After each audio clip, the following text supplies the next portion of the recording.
jump right in with a poem, and then we'll have some more things to say. But Frost used this poem as a entry into most of the books that he wrote for poetry. He published 7 books of poetry, won 4 Pulitzer Prizes over his lifetime.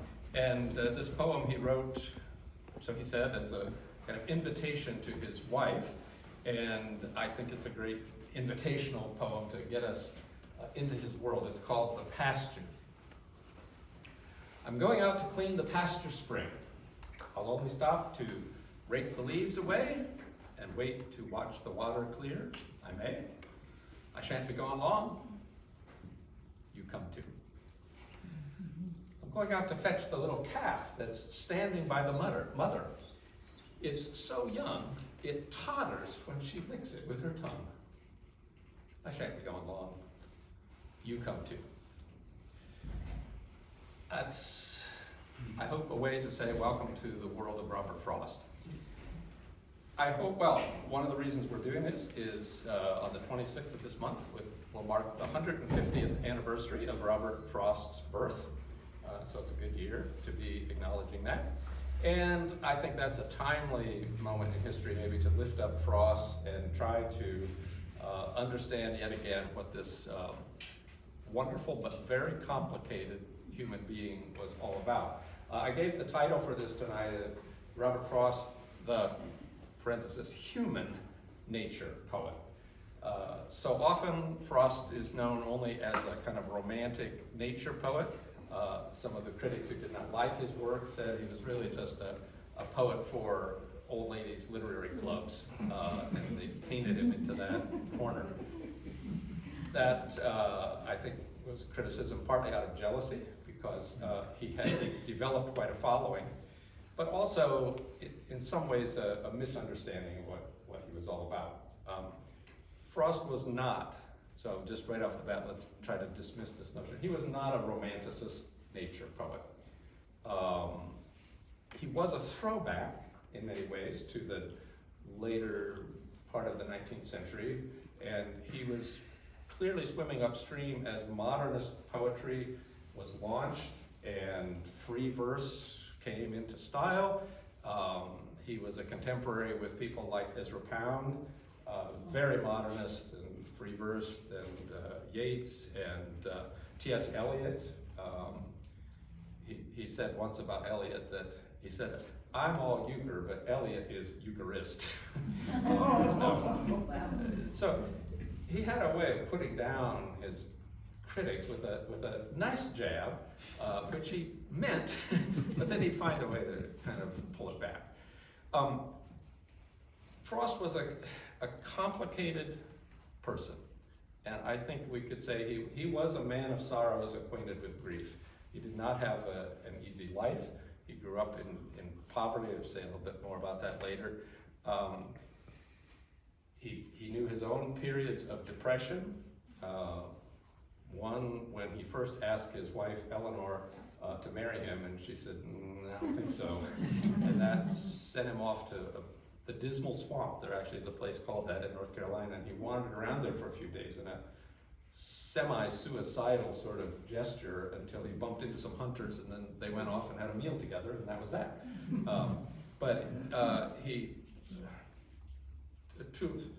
He had a child who died in childbirth and another who died at 3 years old from some medical not good treatment, a son who ended his own life with a gunshot, and a daughter who was committed to an institution because of her mental illness, which was very hard for him. He did not really believe in psychiatry or psychology, but he knew that his daughter Irma just needed help. She couldn't make it. And there was his mother had some mental instabilities too, and so this sort of lingered over their family and whatnot.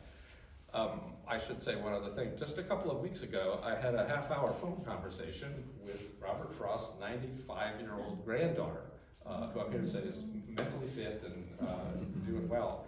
Some members of my wife's congregation at Broad Street are good friends of this woman, and they are neighbors really in Connecticut, and they knew my interest in Frost. And anyway, so we had this wonderful little conversation. Joe and Jean Reed. I didn't really learn anything from Eleanor, is her name, named after her grandmother. Didn't really learn anything I hadn't read about, but it's still different to hear directly from someone who, as she said, sat on the floor and played with him when they were children. He played hearts with them and liked to do word games and so forth. Anyway, well, let me jump right into another poem, one that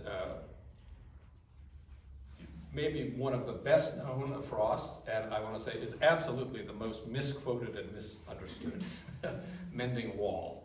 And you know this probably, and you'll see why, but let's do the poem. Mending Wall.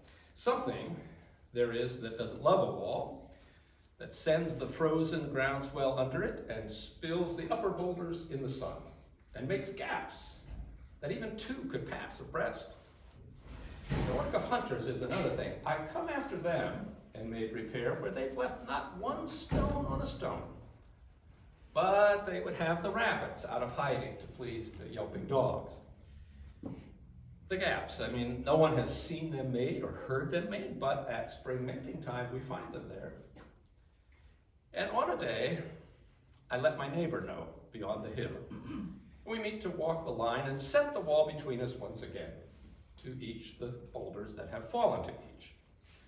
Some are loaves, and some so nearly balls.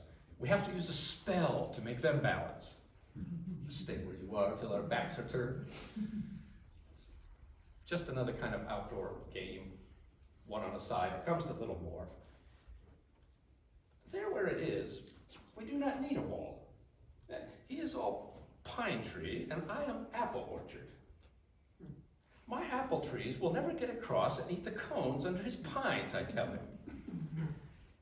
He only says, good fences make good neighbors.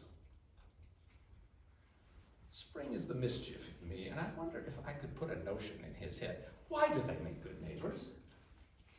Isn't it where there are cows? But here, we have no cows. Before I built a wall, I'd ask to know what I was walling in or walling out, and to whom I was like to give offense. Something there is that doesn't love a wall, that wants it down. I could say elves to him. It isn't elves exactly, and I'd rather he said it for himself. I see him there bringing a stone grasped firmly by the top in each hand like an old stone savage armed. He moves in darkness, it seems to me. Not out of woods only and shade of trees, but he will not go behind his father's saying. And he likes having thought of it so well, he says again, good fences make good neighbors. So, how often have you heard people quote that and say, oh, gotta have boundaries, gotta have fences? No. I've actually read that he said later, after that poem became so well known, he said, there should be a line in there that says, something there is that does love a wall. Because we just have this need, apparently, to construct them, erect them, and so forth. One of the great things about that poem, and I like to kind of put it up front here, is I think it's a good demonstration of what Frost meant by what he called the sense of sound. Not the sound of sense, the sense of sound. And he meant a lot of things by that, but basically that he wanted poems to have a ring of the vernacular, of common speech. So when his neighbor, who was a real person, by the way, was a French-Canadian guy who lived over the hill from one of his farms. Frost lived on several in New England. But the way he would say, good fences make good neighbors, it's probably something that was actually said. Frost liked the idea of having the sort of meter and the rhythm and the tone of the poem carry meaning. He said the sense of sound is like what you get if you're listening to a conversation through a closed door. You don't really hear the words, but you have a pretty good idea of what's going on. Are they laughing? Are they yelling at each other? Is it very calm? He wanted to convey more than just the words, but to have the sense of sound, which is why I like to do poetry like this orally, because for Frost it was not just sitting alone and reading the text. It was more than the words. He meant for them to actually go in our ears and be heard, which, by the way, just to turn theological for a moment, the same is true with the Bible, folks. Biblical authors would be shocked to know that we sit in the privacy of our easy chairs at 7 in the morning, with our cup of coffee and quietly read their words, because that's not why they were written. They were written to be read publicly and heard orally, and of course, nothing against private devotions and nothing against the private reading of poetry either, but I think the power of it really comes when we can hear it and take it in orally. So we're after the sense of sound here, and do the next one, a short poem, which is a little harder to follow. There's not quite the same kind of storyline in this, but it flows. And the title of the poem is called Hyla Brook, and maybe it needs to be said that Hyla is a type of frog. Any biological types here that you might know this, Kurt? No? Okay. So Hyla Brook was where these Hyla frogs would hide out at a certain season in the year. So here it is, Hyla Brook. By June, our brooks run out of song and speed. Sought for much after that, it will be found either to have gone groping underground and taken with it all the Hyla breed that shouted in the mist a month ago like ghost of sleigh bells in a ghost of snow, or to have flourished and come up in jewelweed, weak foliage that is blown upon and bent even against the way its waters went, a brook to none but who remember long. This, as it will be seen, is other far than with brooks taken otherwhere in song. We love the things we love for what they are. I love the way, this as it will be seen as other farther brooks taken otherwhere in song. It's just like you can see the brook, going, but that's all in the springtime after the snow melts and so forth, and now by June, dry. And yet, you love them for what it once was, and you don't forget that this was I think it's a great poem in some ways about aging, as we all get older, and we remember the depth of who folks are as they age, and we love them not necessarily for what, I hope people don't love me just for what I've become, but for the wholeness of, what I am and have been, not just in June, but farther up in the calendar as well. By the way, he wanted later, when his wife died, she was cremated, and he wanted to scatter her ashes in the Hyla Brook, which was on a farm that he owned, but at that point the farm had been sold and turned over, and the people who lived there wouldn't let him do that, which didn't make him happy. He could be a very crotchety sort of person, and that's one of the things that people who knew him well often commented on. He was a family man, and yet often distant from his family. For one thing, he traveled a lot, but he was in one sense, a terrible introvert. I mean, terrible. I'm an introvert. It's not terrible, but he needed a lot of alone time to do his writing, and yet he loved to be up in front of people performing his poetry. So it's complicated, sort of a guy. As I said, he had a contentious time with a lot of his critics, and this next poem I committed to memory a number of years ago. Before I really understood what it was about. Now I've done some reading and I think I get it. This is actually a poem aimed with some sharp jabs at his critics. And it's called Neither Out Far Nor This Deep. isn't a voting station, is it? No. No, it's not. Where's the nearest voting station?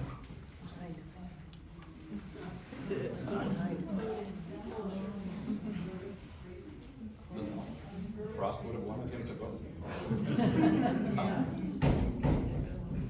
So, neither out far nor in deep. Well, let me do the poem and then we'll discuss it a little bit. The people along the sand all turn and look one way. they turn their back on the land, they look at the sea all day. As long as it takes to pass, a ship keeps raising its hull. The wetter ground, like glass, reflects a standing gull. The land may vary more, but whatever the case may be, the water comes ashore, and the people look at the sea. They cannot look out far. They cannot look in deep. But when was that ever a bar to any watch they keep? So, it turns out that, I'm pretty confident now, what he was trying to say is, people want to read into my poetry what they think is there, and they're fascinated by the sort of, idyllic New England, farming, sort of romantic images. You can't look out very far. You can't see in very deep to that kind of poetry. That's more surface stuff. The land, he's talking about the hard realities of life, the difficult struggles, the tensions that are there, which people sort of don't want to deal with. They want to just look at the happy, clappy stuff. And so that's his way of getting, I think, a little bit of a dig at them. It was quite a bit later in his career, actually at his, I think it was maybe his 80th birthday party, Lionel Trilling, I don't know if you know who he was, a literary critic, got invited to give the kind of honorary toast speech at the Waldorf Astoria for, what is the event? Got more voters? He gave a speech that he entitled, or a talk, "The Terrible Frost." And it was, people were sort of shocked and embarrassed, because he said, Robert Frost is not all about, I'm paraphrasing here, he's not all about niceness. This man knew some of the terrible things in life, some of the hard truths in life. And Frost didn't know, what was coming, and he was a little discomfited or whatever. But later he said to Lionel Trilling, I gotta give you credit, he said, you didn't give a Rotarian type speech on an occasion that was certainly Rotarian. So later in his life, people began to appreciate what the other Frost, another essay about him, or the idea of the terrible Frost, who was more in touch with the hard truths.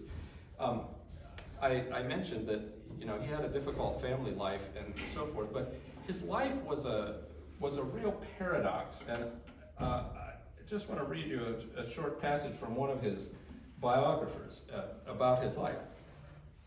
Many aspects of Frost's life and character were paradoxical. He was a New Englander, born in San Francisco. Did you know that? A Yankee named Robert Lee. He was named after Robert E. Lee because his father had certain sympathies that went in that direction. He was a farmer who didn't do much farming, and frankly, he wasn't very good at it. And he got into farming in early 20th century, just at a time when many New England farmers were leaving their farms. It's hard to grow stuff in New England. They were all leaving their farms, going to jobs in mills and factories in Boston and so forth. So he was again kind of going upstream. He was an American poet, first recognized in England. He didn't get anything published until he was about 40. And that was after he went and spent a couple, 2-3 years in England, which is where his first 2 books came out then. But so, and he said once, I had to go to Old England to be discovered, when in fact I really, grew up in New England. And he was famous, but insecure. And he became, fantastically when he was on the cover of Time magazine and all sorts of things. But because of his early life in poverty, and because he was grinding away trying to write poetry in his early life and could barely support his family, he always felt somewhat financially insecure, which meant that later in his life he reached for payouts whenever they could come, so forth. Well,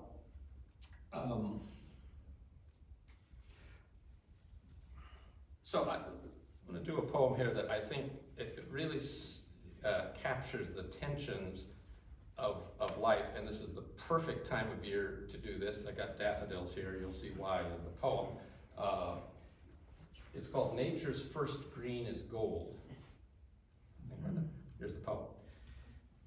Nature's first green is gold, her hardest hue to hold. Her first leaf's a flower, but only for an hour. Then leaf subsides to leaf, so Eden sank in grief. So dawn goes down today. Nothing gold can stay.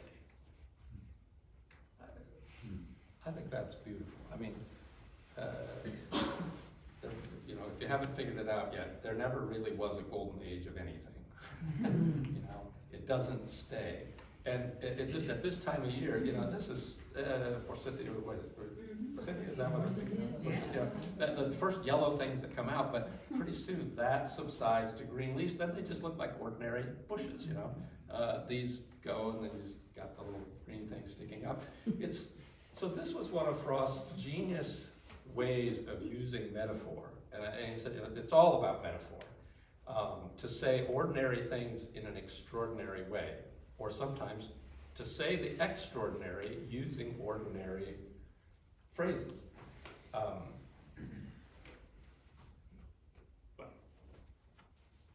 I think that poem, you can see there the tension that he knows about and feels between life and death. Nothing's going to last. And so he's not a dark poet in the sense of you know, morbidity about no, we're all doomed to die. But he knew that life was short. I think that was the main thing that fueled his passion. He knew life was short. He wanted it to be appreciated, and so he tried to drive that home with a poem like this.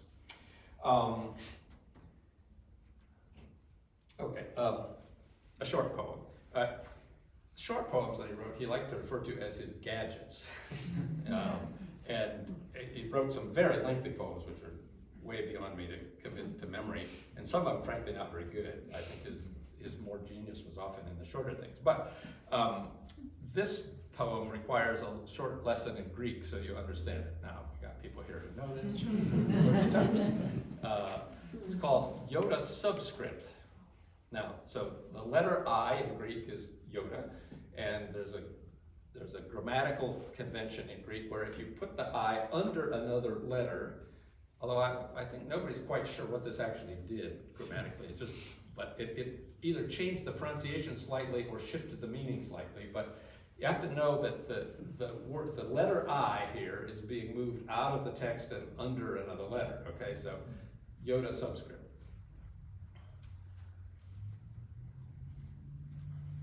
Now I gotta remember how it starts. Here, okay.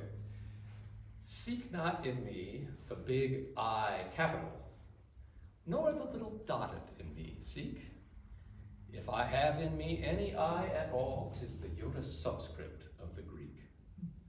So small am I as an attention beggar that the letter I am subscript to is neither eta nor omega, but upsilon, which is the Greek for you. Now, when did he write that and why did he write that? He wrote that later on, after his wife had died. They were both in their 60s. She had a heart attack. He went into a real tailspin of depression, and although they had a tense relationship, it was like, can't live with her, but certainly couldn't live without her, which led him to have an affair with his secretary, a woman named Kay Morrison. He actually wrote that poem not for his wife, but for Kay Morrison later on, and prodded her when she pleaded to divorce her husband and marry him. And she said, no, not, absolutely not. And she said, even if we were both single, I wouldn't marry you. She knew what he was like, but she was faithfully his secretary, his literary manager, his scheduler for 25, she was considerably younger than he was, but for 25 some years until he died. And she became a very important part of his life. And in fact, most of the poetry in his last volume of poems that came out in 1962 were inspired by her, which you wouldn't know unless you were, because the poems stand on their own, as most of his poems do. But if you know something about his life and the relationship, you say, oh, well, that's okay, I can kind of see why that is. I think that's one of the great things about Frost, is that you can take some of the poems just at face value as fun. And because of the way he could use words and make rhymes and believed in having a certain meter and cadence, it worked that way. But you can also turn them over and see a depth in them and see the struggle, that's going on. It's part of the, something that gets under the wall and upsets things and spills the upper boulders in the sun. He was in touch with those kind of dynamics in life. All right, well, another piece of the crotchety Frost here, or the other Frost, as one of his biographers said. This poem is called Provide, Provide. I think it's exceptionally clever. The rhyme scheme is great. And if you hear it in a certain way, there's a real edginess to this also. Now, also to understand this poem, it helps all Bible scholars here. Does anybody remember who the biblical character Abishag was? I'm shocked. No? Okay, so when King David, when old King, the once virile and healthy, and we know all about the Bathsheba story, King David is on his deathbed. He's like literally on his last days, and he's feeble, and he's in bed, and he's cold, as often happens, They find the beautiful Abishag to be with him, to keep him warm. So they find that in 1 Kings, I don't remember, but anyway, look it up. But it helps to know who Abishag was, because that gets said right here at the beginning of the poem. Okay, provide, provide. The witch that came, the withered hag, was once the beauty Abishag, the picture pride of Hollywood. Too many fall from great and good for you to doubt the likelihood. Die early and avoid the fate. Or, if predestined to die late, make up your mind to die in state. Make the whole stock exchange your own. If need be, occupy a throne where nobody can call you crone. Some have relied on what they knew. Others on being simply true. What worked for them might work for you. Better to go down dignified with boughten friendship at your side than none at all. Provide, provide. And he often said after doing that poem, he'd say, or somebody else will provide for you. How would you like that? It's clever, it's funny, but he really meant it. That it was up to you as a person to look after yourself. He was a true Yankee, New England, pull you up by his bootstraps kind of guy. He was totally against FDR and the New Deal. He thought that was socialism, and we'll hear that later in another poem. So the notion that everybody should and could take care of themselves, he really believed that, and yet he had a kind side, like what he did for his daughter. He knew she had to be institutionalized and could not provide for herself. I mentioned Ezra Pound a moment ago, if you know anything about his history. He was really mentally wackadoodle after a time. He just lost it. And during World War II, Ezra Pound went really off the deeper end, and he was an apologist for Mussolini and the fascists. He wrote propagandistic stuff, and when the war was over, they were going to try him for sedition back in the States, but he was declared mentally incompetent and great poetic mind.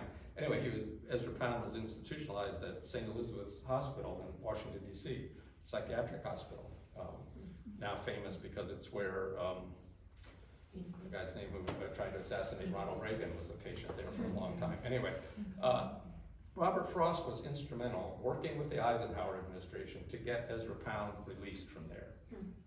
He was dying, and he said, this can't be that we have a literary genius die in an institution for the insane, as they called it then. So he had a compassionate side, but it was always butting up against this kind of crotchety side of himself too.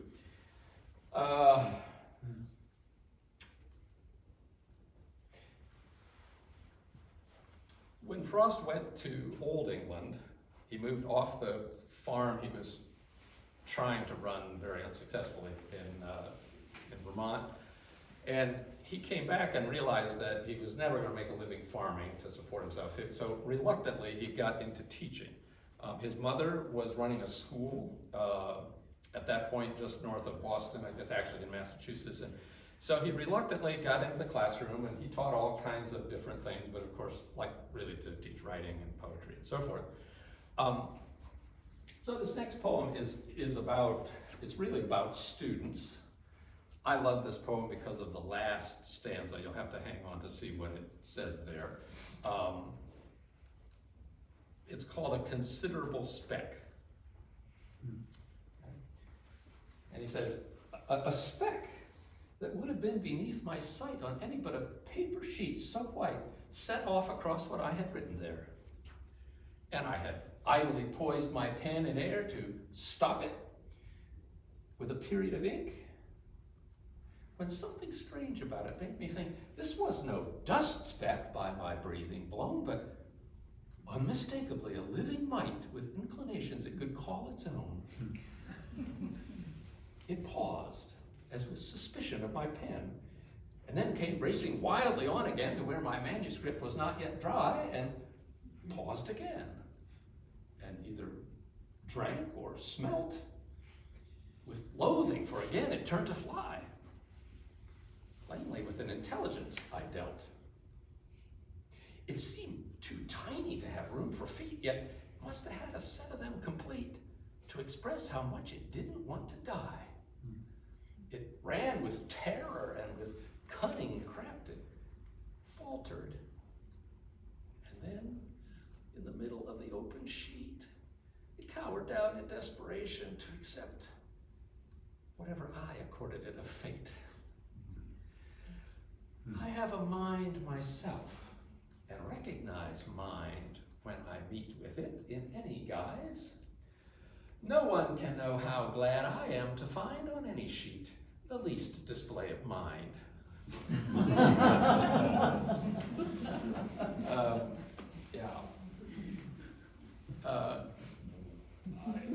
He actually said to his Amherst students at one point, I had to write this down, in a writing class, he said, I'm not here to worry your writing into shape. Go look after it yourself. He, of course, like most teachers, I think he was very put out with students who didn't make an effort, who didn't want to stretch themselves, and he wasn't going to try to tell them how to do their work. He was a very unconventional teacher. He famously gave a person an A on an exam one time who wrote nothing. He said, this is an unanswerable question, and I have no response. Here you go. That's genius, so I give him an A. He famously would make assignments and not return them, or take a long time. And he didn't do standard classroom lecture sort of things. He got into debates and discussions and arguments and all kinds of things. One of the things that he really hated, though, about educational system was the bureaucracy. Who was it? Jim had told me, he was for a time at Miami University in Oxford here, but he was for a time at many places. He taught at Amherst, then he left Amherst because he had a falling out with the president. He went to the University of Michigan until he had a falling out with that president. Then he spent a little time at Harvard, where, by the way, then from Harvard he went to Dartmouth. He was a student at Dartmouth, but didn't last anywhere close to a whole year. He said that he withdrew because he didn't like the formal education. What apparently is true, he got involved in a prank and got himself kicked out of Dartmouth. There was some kind of deal with another student that they would agree that they were going to all cut their hair very short, and Frost said, "Well, you first," and so this kid did. And then Frost said, "Well, I'll get around to it tomorrow." And he never did. Well, when the dean found out, he thought that was too harsh, and they kicked him out of Dartmouth. Well, then, after he was married, he went to Harvard to study. But again, he didn't last a full year because he couldn't take the formal kind of structured education. And then, as he went, he would try to find these teaching gigs with as little work as possible. That's what every faculty person wants to do, right? He wanted the least amount of work. He'll teach like one seminar class and then be free to go around and lecture and whatnot, but hope they pay him as much as he could wheedle out of them. Because he hated the whole bureaucratic deal. Okay, so here's another poem. It's called Departmental. Again, interesting metaphor, because he's going to talk about ants, but really the backdrop is how he feels about bureaucracy. Departmental. Oh, by the way, the subtitle of this is called The Death of My Aunt, A-N-T, Aunt Jerry. Okay, it becomes a character in the poem, so departmental. An ant on the tablecloth ran into a dormant moth of many times his size. He showed not the least surprise. His business wasn't with such. He gave it scarcely a touch and was off on his duty run. But if he encountered one of the hive's inquiry squad, whose work it is to find out God and the nature of time and space, he would put him onto the case. One crossing with hurried tread the body of one of its dead. Wouldn't give him a moment's arrest, seemed not even impressed. But he no doubt reports to any with whom he crosses antennae, and they no doubt report to the higher-ups at court. Then the word goes forth in Formic. Death's come to Jerry McCormick, our selfless forager Jerry. Will the special janizary, whose office it is to bury the dead of the commissary, go bring him home to his people. Wrap him for shroud, or lay him in state on a steeple. Wrap him for shroud in a petal, embalm him with ichor of nettle. This is the word of your queen. And presently on the scene appears a solemn mortician, and taking formal position with feelers calmly a twiddle, seizes the dead by the middle, and heaving him high in the air, carries him out of there. No one stands round to stare. It's nobody else's affair. It couldn't be called ungentle,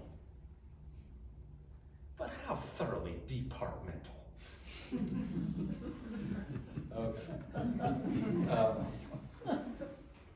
So you can sense, one crossing with hurried tread the body of one of its dead doesn't even stop. And that's how he felt about bureaucrats, unfeeling. They'd find the right department for somebody, but he was, of course, much more emotive and in touch with the emotional side of life than any of that. I should say, as we talked about his education, he never got a college degree, an earned degree, although in his lifetime he was granted 44 honor degrees. And so he sometimes referred to that as degradation. But he loved puns. Actually, in fact, one of the things his granddaughter mentioned was that an early memory she had was him sitting in the kitchen with a man named Louis Untermeyer, who was a poet and a colleague of his. They would just sit there and trade puns back and forth. But anyway, he said that he got his education by degrees. And he'd say, yeah, this is why I'm 44 degrees above zero. But he couldn't take this very seriously. So near the end of his career, he had all of these honorary, doctoral hoods that had been given to him. He had somebody cut them all up and make a quilt out of them because he didn't know what to do with them all. So it was a kind of this love-hate thing. He loved books. He was extremely well-read, but self-educated. He knew Latin and Greek very well. He knew the Bible well, although, as we'll see in a minute, he's what today we would call spiritual, but not religious. But he knew the Bible as a source of literature. Well, we're in the crotchety phase here. I'll do another fairly brief one. This is called Trespass, and again, I think probably some true incident inspired this. Trespass. No, I'd set no prohibiting sign, and yes, the land around was hardly fenced. Nevertheless, the land was mine. I was being trespassed on and against. whoever the surly freedom took of such an unaccountable stay, busying by my woods and brook, gave me a strangely restless day. He might be opening leaves of stone, the picture book of the trilobite, for which the region round is known, and in which there is little property right. It was not the value I stood to lose in specimen crab, in specimen rock, but his ignoring what was whose that made me look again at the clock. Then came his little acknowledgement. He asked for a drink at the kitchen door. An errand he may have had to invent, but it made my property mine once more.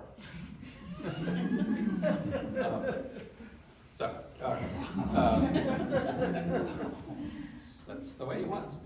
All right, and now a somewhat longer poem here, more of a story poem. Again, it's about his touchiness, but as you'll see in the end, a real sensitivity comes through.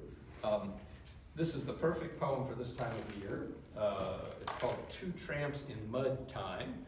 So mud time, we're almost at the edge of that.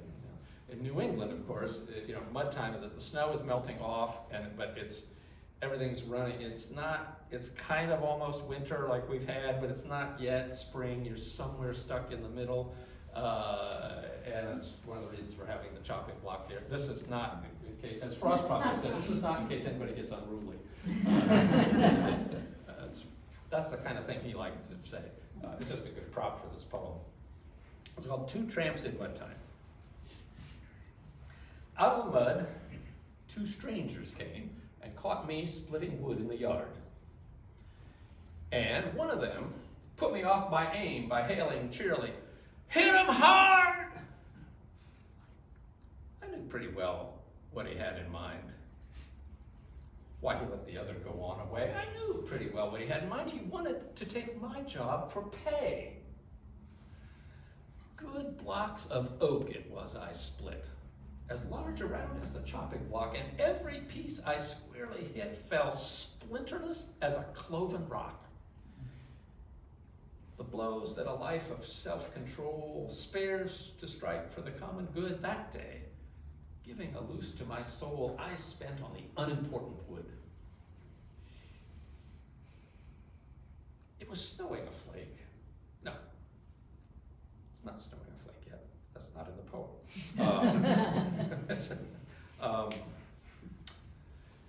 The water, for which we may have to look in summertime with a witching wand, in every wheel rut is now a brook, in every print of hoof a pond.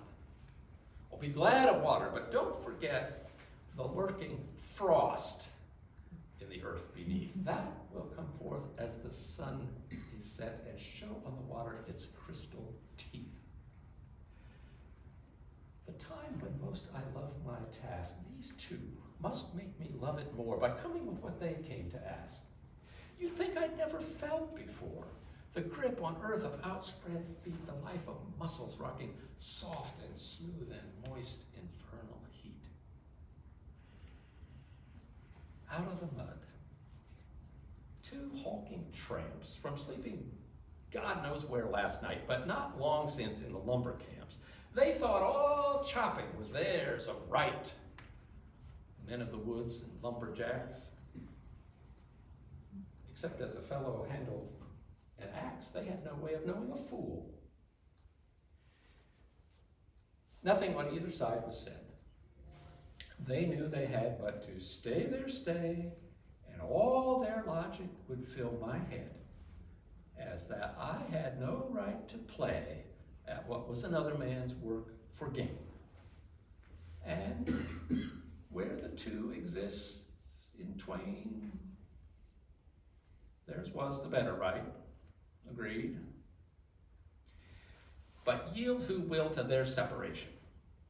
My object in living is to unite my avocation and my vocation, as my two eyes make one in sight, only where love and need are one, and work is play for mortal sakes, is the deed ever really done for heaven and the future's sakes?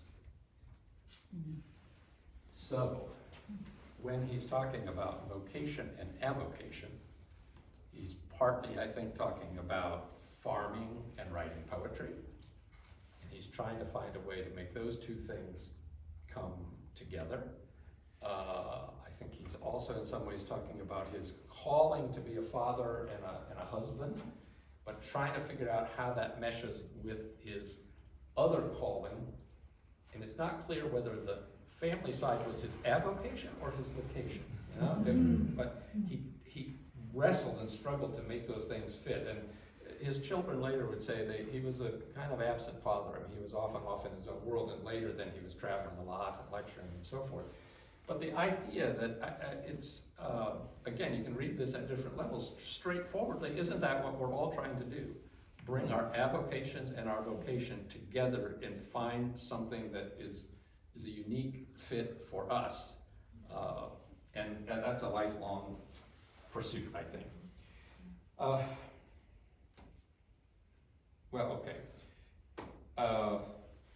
To my favorite poem, there's a picture over here of me in a stand of birches that was taken 40-something years ago.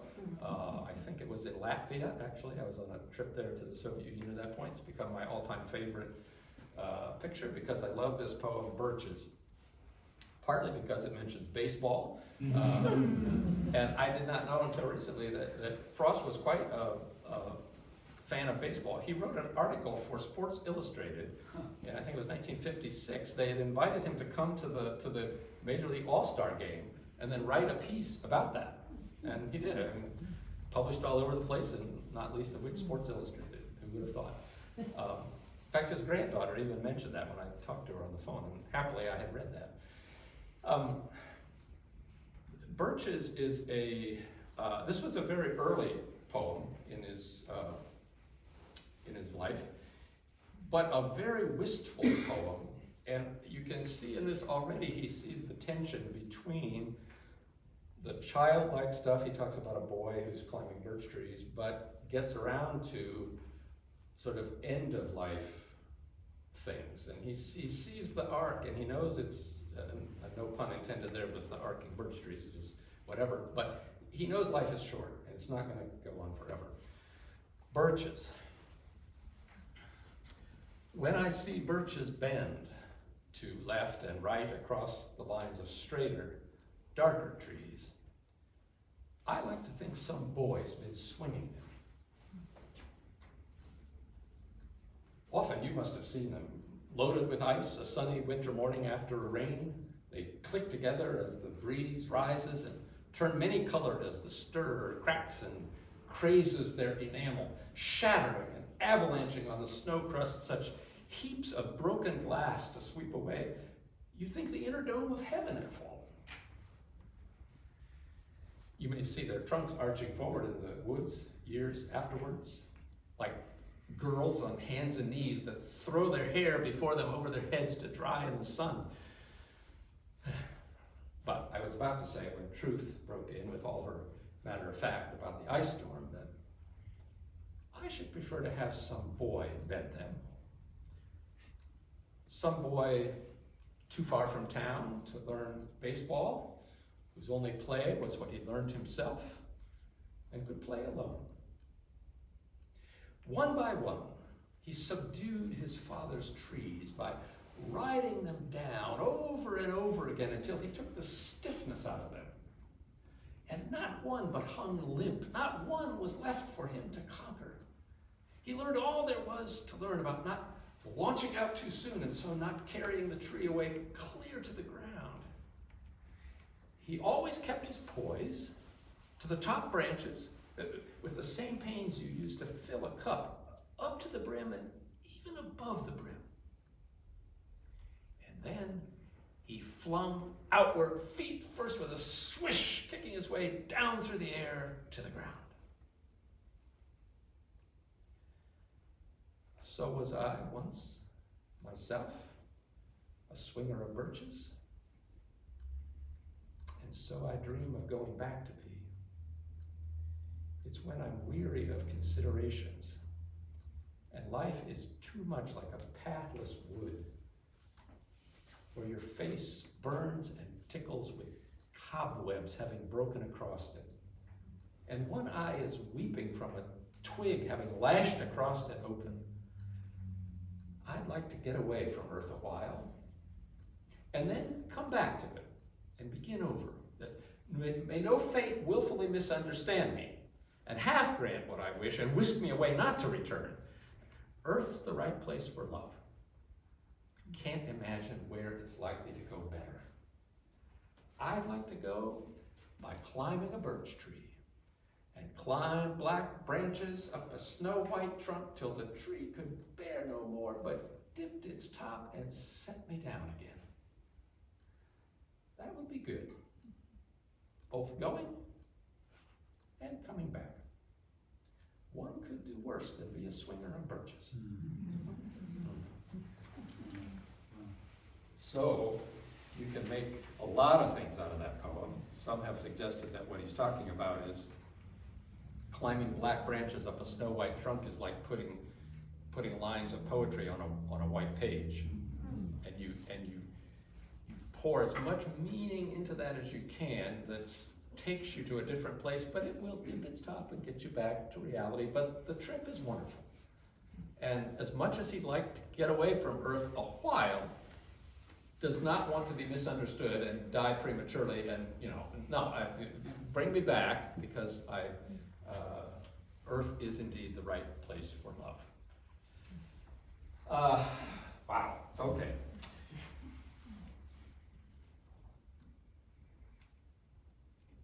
A little bit, just as we turn toward the home stretch here, Frost and his religious life.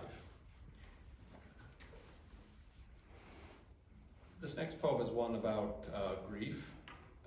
I don't know, as it was written with any particular grief moment in his life. I don't think it was written after his wife died, for instance, but just evidence that he knew the feeling of the title of the poem, which is called Bereft. I think this is a Good Friday poem, really. Here's the poem, Bereft. Where had I heard this wind before? Change like this to a deeper roar. What would it take my standing there for, holding open a restive door, looking downhill to a frothy shore? Summer had passed and day was past. Somber clouds in the west were massed. Out of the porch's sagging floor, leaves got up in a coil and hissed, blindly struck at my knee and missed. Something sinister in their tone told me my secret must be known. Word I was in the house, alone, somehow must have gotten abroad. Word I was in my life alone. Word I had no one left but God. Now, when I first learned that poem, I thought, oh, here's evidence that at rock bottom, Robert Frost had a religious faith. And I learned more, read more, and it seems that what he's really saying there is, when it comes right down to it, you've got this notion that some people think there's a God, and in those moments of being bereft, it's an empty notion. And I hear in that almost a, my God, why have you forsaken me? Or I should say, why have you forsaken me? Right? I mean, what did I do to deserve this? And I think that's kind of, Frost was a person who is, the saying goes, if he hadn't had bad luck, he wouldn't have had any luck at all. I mean, eventually his life turned around and became very good luck, but for 40 or 50 years, it was pretty tough going. And so you can hear that poem as, God is finally the thing you rest on, but you can also hear it as a kind of ironic way of saying, there's just this belief about God. Well, now, so serious as that is, he could also do the God thing in a more fun sort of way. So another gadget poem, a little short one here, called Not All There. It says, I turn to speak to God about the world's despair, To make bad matters worse, God wasn't there. God turned to speak to me. Don't anybody laugh. God found I wasn't there. At least not over half. So, I mean, yeah, it's kind of iffy about the God thing, but funny. Also, there was I don't think he ever published this, but I ran across it. He had this little ditty he liked to recite. Mary had a little lamb. No, how did it go? Is that it? Yeah. Mary had a little lamb. His name was Jesus Christ. God, not Joseph, was the ram, but Joseph took it nice. You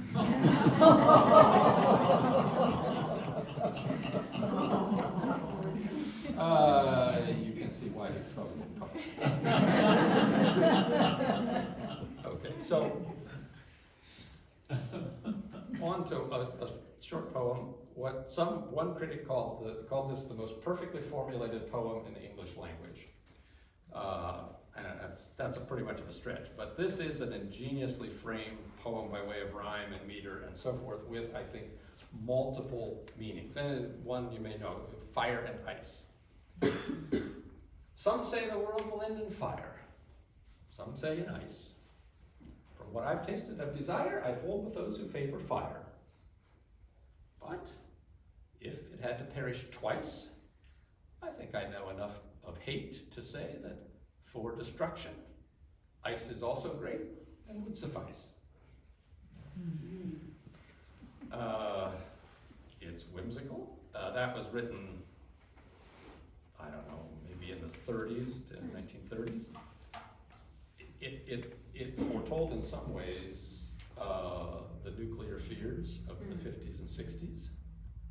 Well, you know, how's it all going to end? We're going to have another ice age or climate change or nuclear winter?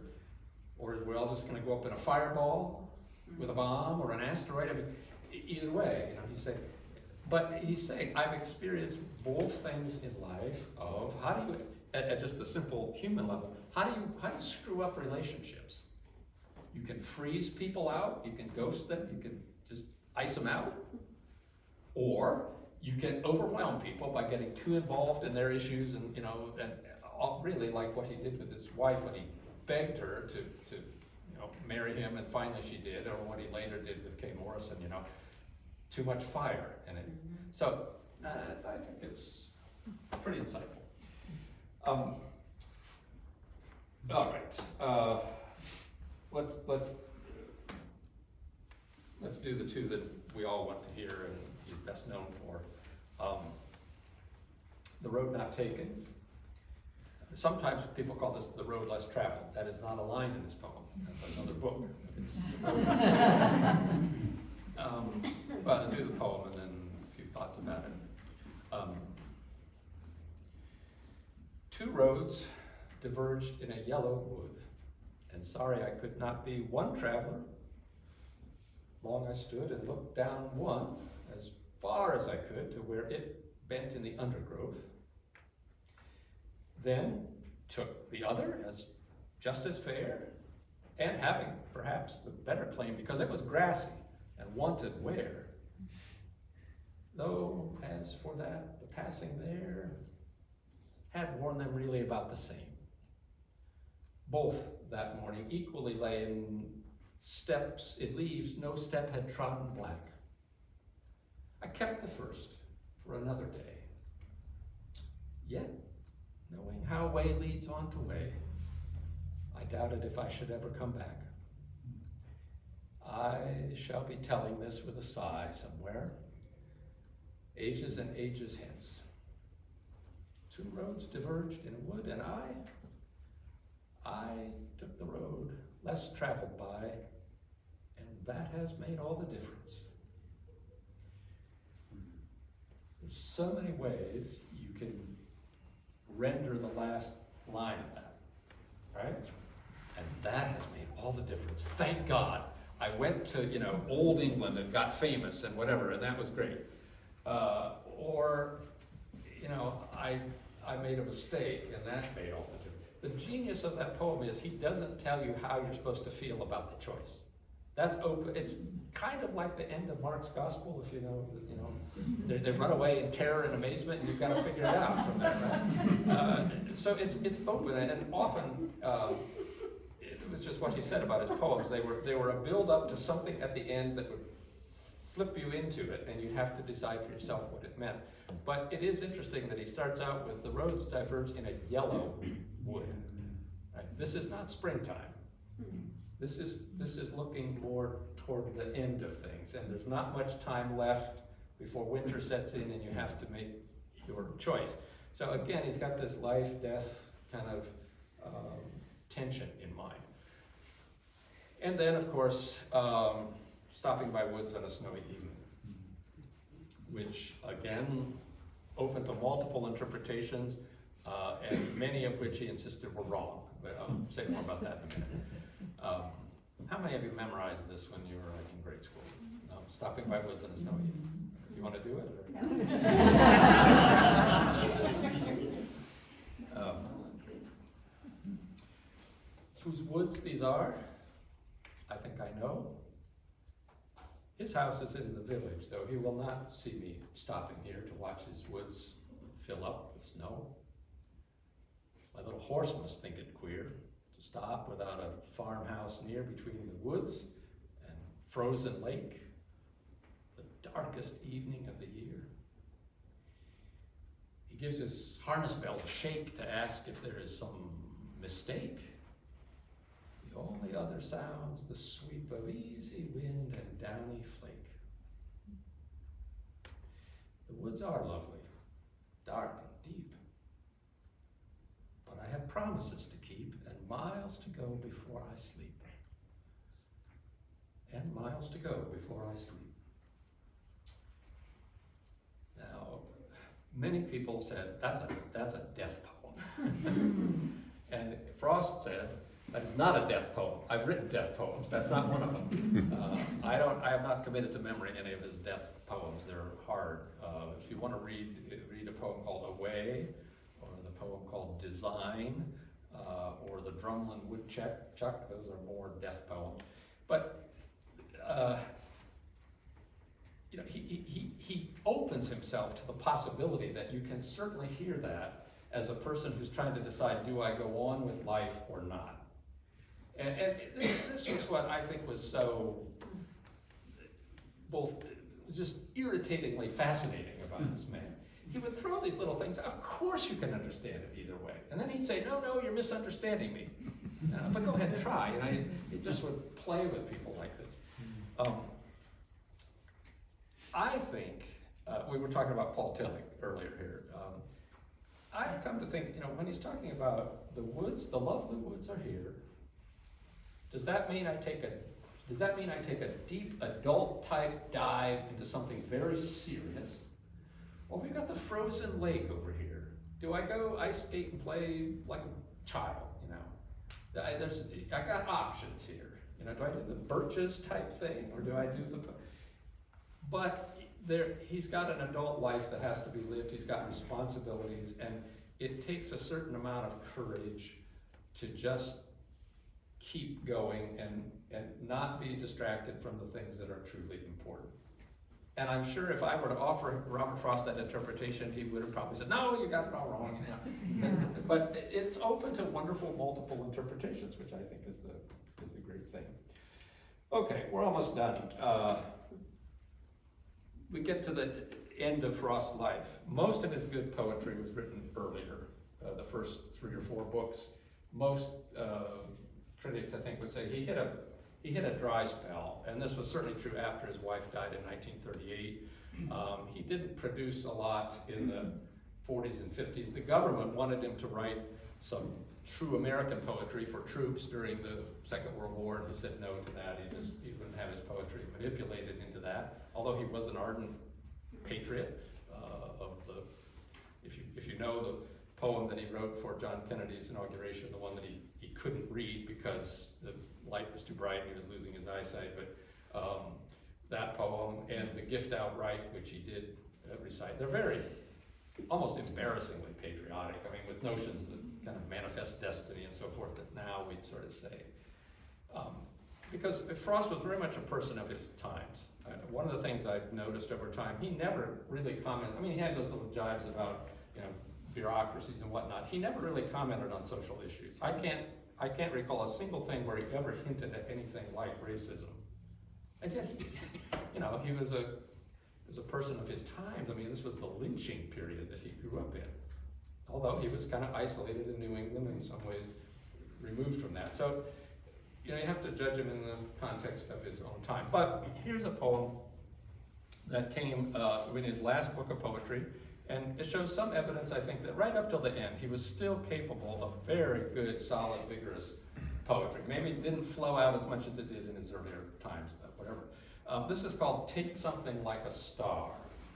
And it's a plea, I think, that was, it meant a lot back in the late 50s or so when he published it, but it really has something to say for us today too. Oh, to get this poem, you need to know John Keats, the poet, wrote a poem called The Eternal Eremite. Okay, all you scholars, do you know what an eremite is? It's all the fun things you learn from Robert Frost. It's a sophisticated word for hermit. Okay, so Keats' eremite, which I hear in this poem, refers to, he wrote that in a poem called Bright Star, that the star was like a hermit. Well, Frost is picking up on that here in Take Something Like a Star. So he starts out here, he's talking to the star, okay? O star, the fairest one in sight, we grant your loftiness the right to some obscurity of cloud. Some mystery becomes the proud. It will not do to say of night, for dark is what brings out your light.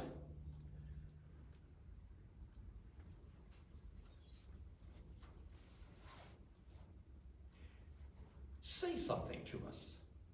We can learn by heart, and when alone, repeat. Say something. And it says, I burn. Well, say with what degree of heat. Talk Fahrenheit, talk centigrade. Use language we can comprehend. Tell us what elements you blend. It gives us strangely little aid, but does say something in the end. And steadfast as Keats' eremite, not even stooping from its sphere, it asks a little of us here. It asks of us a certain height. So when at times the mob be swayed to carry praise or blame too far, we might take something like a star to stay our minds on and be stayed. So, wonderful pun at the end, all right? If you stay your mind on something, you'll calm down. You'll be stayed and just more natural. All right.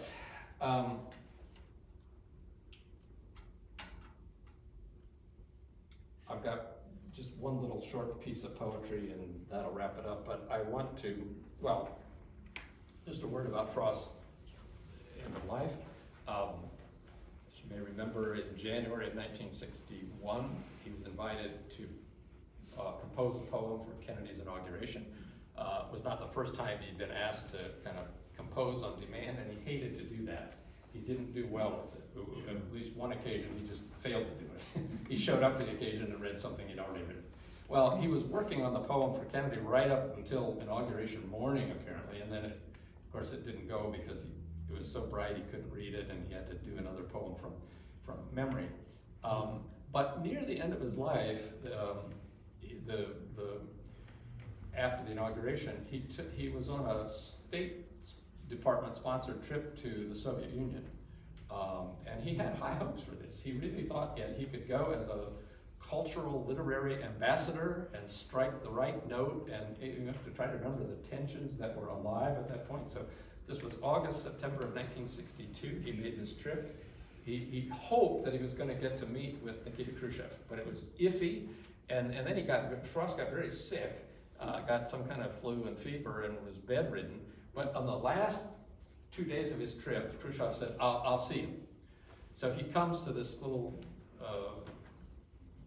nice cottage they'd set him up in, and they have a bedside chat. And Frost is very taken with Khrushchev. He's a bright guy and kind of a rugged sort of guy.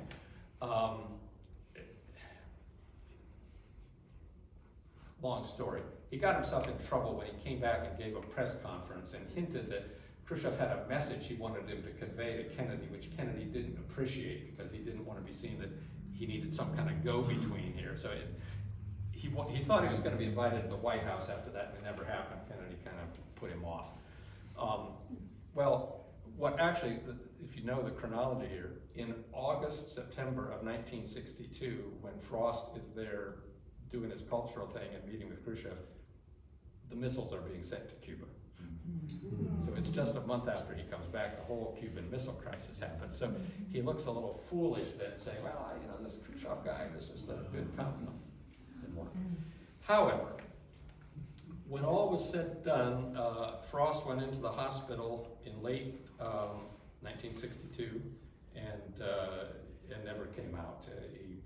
Multiple complications. He had a cancer and actually then died of a embolism in his leg, a blood clot. In the fall of 1963, they dedicated the Robert Frost Library at Amherst College in his memory, and John Kennedy was invited to give a speech on the occasion of the dedication. And so this was just a month, almost exactly before Kennedy himself was killed. I just want to share a few sentences of what Kennedy said about Robert Frost on that occasion, because I think he did a wonderful job of summing it up. He said, "If Robert Frost was much honored during his lifetime, it was because a good many preferred to ignore his darker truths. He brought an unsparing instinct for reality to bear on the platitudes and pieties of society. His sense of the human tragedy fortified him against self-deception and easy consolation. When power leads a man toward arrogance, poetry reminds him of his limitations. When power narrows the areas of man's concerns, poetry reminds him of the richness and diversity of his existence. When power corrupts, poetry cleanses." I so much wish we had a president who could speak like that. Anyway, last piece. This is just the last phrase of a very long poem called "A Lesson for Today," but it helps if you know a little Latin here. He's going to invoke the term memento mori. Right? Linda's back here. Linda was our son's Latin teacher in junior high. So memento mori means remember that you will die. Remember you're mortal, basically, right? Okay, so that's what he's saying. So he starts out by saying, "I hold your doctrine of memento mori, and were an epitaph to be my story, I'd have a short one ready for my own. I would have written of me on my stone, I had a lover's quarrel with the world." And in fact, those words are actually written on his family gravestone. Ann and I have visited there in Vermont. All of his predeceased children are buried there with him and his wife. I think that just says it. He knew himself well enough. He had a lover's quarrel with the world. And so I hope that in some way that brings together the human nature poet. He loved the world, and yet he had trouble with the world. In fact, he said at one point, I like people so much I can't understand why sometimes I detest them the way I do. All right, thank you for coming.